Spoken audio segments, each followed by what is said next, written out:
ക്രിസ്തുവിൽ സ്നേഹം നിറഞ്ഞവരെ, നമ്മൾ ഇന്ന് ധ്യാനിക്കാൻ വേണ്ടി പോകുന്നത് വിശാഖസ്നോസ് മരണത്തെക്കുറിച്ച് പഠിപ്പിക്കുന്നതാണ്. വിശുദ്ധൻ മരണത്തെ മനസ്സിലാക്കുന്നത് ക്രൈസ്തവ വിശ്വാസത്തിൻ്റെ അടിസ്ഥാനമായ നിത്യതയെയും മരണാന്തര ജീവിതത്തെയും മുൻനിർത്തിയാണ്. ഒന്നാമതായിട്ട്, മരണം ആദിഭാവത്തിൻ്റെ ഫലമാണ്. ആദിഭാവത്തിൻ്റെ ഫലമായാണ് മരണം ഈ ലോകത്തിലേക്ക് വന്നത്. എന്നാൽ ആ മരണത്തെ മനുഷ്യൻ പരാജയപ്പെടുത്തിയത് ക്രിസ്തുവിലൂടെയാണ്. രണ്ടാമതായിട്ട് വിശുദ്ധൻ പറയുന്നത് മരണം നിത്യതയുടെ കവാടമാണെന്നാണ്. മരണത്തിലാണ് ആത്മാവിൻ്റെ ഭാവി നിർണ്ണയിക്കുന്നത്. മരണമാണ് മനുഷ്യൻ്റെ നിത്യതയിലേക്കും ശിക്ഷാവധിയിലേക്കുള്ള കവാടം.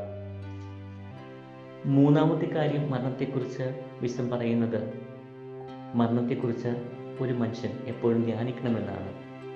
മെമൻറ്റോ മോറി എന്നാണ് അദ്ദേഹം ഈ ഒരു ധ്യാനത്തെ വിശേഷിപ്പിക്കുന്നത്. ഒരു വിശ്വാസി തൻ്റെ ആധ്യാത്മിക ജീവിതത്തിൽ വളരാൻ, നിത്യതയെ സ്വപ്നം കാണാൻ മരണത്തെക്കുറിച്ച് ധ്യാനിക്കണം എന്നും അഗസ്റ്റിൻ ഈ പ്രത്യേക ധ്യാനത്തെ മെമൻറ്റോ മോറി എന്നാണ് പറയുന്നത്.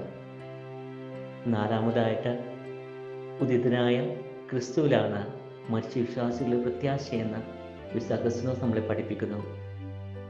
ഉയർത്തെഴുന്നേറ്റ കർത്താവിൽ മരണത്തിനുമേൽ വിജയം നേടിയ കർത്താവിനാണ് വിശ്വാസിയായ ഒരുവൻ്റെ പ്രത്യാശയെന്നും മരണത്തിനുമേലുള്ള വിജയമെന്നും വിശാഖസ്നോസ് നമ്മളെ പഠിപ്പിക്കുന്നു.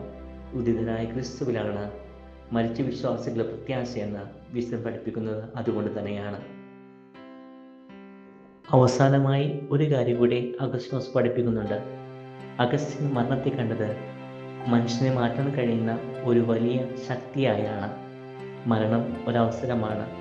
പുണ്യപൂർണമായ ജീവിതത്തിലൂടെ ദൈവത്തെ കൃപയിൽ ആശ്രയിച്ചുകൊണ്ട് നിത്യതയിലൂടെ മനുഷ്യനെ കടത്തിവിടുവാൻ സാധിക്കുന്ന, നിത്യതയിലേക്ക് മനുഷ്യനെ സ്വീകരിക്കാൻ കഴിയുന്ന ഒരു വലിയ ശക്തി.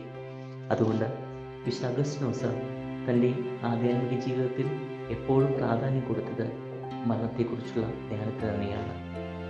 ഈ തിരുനാളിൻ്റെ ഒരുക്കമായുള്ള ധ്യാന സമയത്ത് ആഘോഷങ്ങൾക്കപ്പുറം നമ്മുടെ നിത്യതയെക്കുറിച്ച് ചിന്തിക്കുവാനും നമ്മുടെ തന്നെ മരണത്തെക്കുറിച്ച് ചിന്തിക്കുവാനും നമുക്ക് ശ്രമിക്കാം. ആമേൻ.